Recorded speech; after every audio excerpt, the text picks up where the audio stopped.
My very next phone call wasn't to her, it was to the bank's risk management department. This is the story of how I went from being humiliated to holding her future in the palm of my hand. It was a long drive across states. I stopped at gas stations, replaying memories of her childhood in my head. Her first steps, her school plays, the nights I stayed up when she was sick. I loaded my car with gifts, a handmade gold necklace, a cake, and clothes. I imagined walking into her birthday, everyone clapping, my daughter smiling with tears in her eyes, saying, "Mom, I'm so glad you came." That's the moment I thought I was driving toward. But what I found instead was something entirely different. I arrived early. The hall was decorated with balloons, as centerpieces, and a giant sign, "Happy 40th birthday." I walked inside, gifts in my arms. For a brief second, our eyes met. My daughter froze. Then, with a look I'll never forget, she whispered something to her brother-in-law. Moments later, a security guard tapped my shoulder. "Mom, I'm going to have to ask you to leave." I thought it was a mistake. I said, "I'm the celebrant's mother." But the guard shook his head. My daughter, standing across the room, arms crossed, said loud enough for everyone to hear, "Please leave."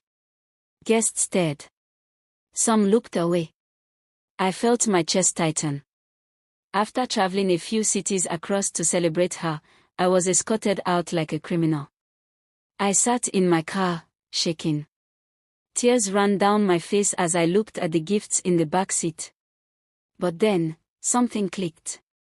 She had forgotten something very important. 2 years earlier, when my daughter and her husband wanted a dream house, the bank said no. Their credit wasn't strong enough, the income didn't match. Who stepped in? Me. I co-signed their mortgage, a huge loan. Without my signature, they wouldn't have that house. I never held it over her head. I thought I was helping her build a life, a family, stability. But as I sat in my car outside that birthday, I realized she had erased all of that from her memory. I wiped my tears, picked up my phone, and dialed a number I never thought I would call. I didn't call my daughter. I called the bank's risk management department. I explained who I was, my role as cosigner, and my concerns about her financial stability. I didn't make threats. I simply asked questions. The officer on the other end confirmed something chilling. Because I was on the loan, I had certain rights. I wasn't powerless. If she thought I was an embarrassment, she was about to learn what real consequences look like. Days later, the phone calls started. First, from my son-in-law. He stammered, begging me not to rock the boat. Then, finally, my daughter called. Her voice was sharp. "Why would you call the bank? You're going to ruin everything." I stayed calm. "You threw me out like a stranger. You called me an embarrassment. Do you remember who co-signed your mortgage? Do you remember who believed in you when no one else would?" Then she started crying. I didn't want you to embarrass me in front of my friends." The irony stung. She cared more about appearances than her own mother.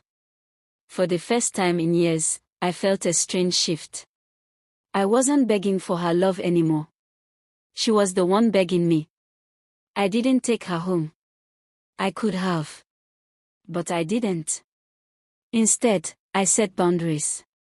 I told her respect wasn't optional.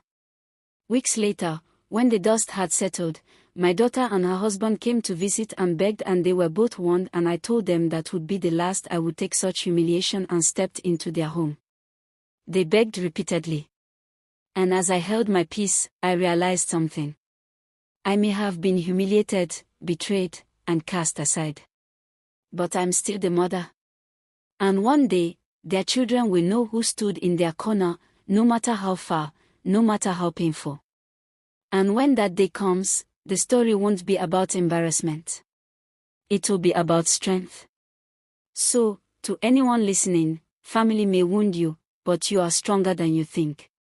And sometimes, the person they call an embarrassment is the very person holding everything together.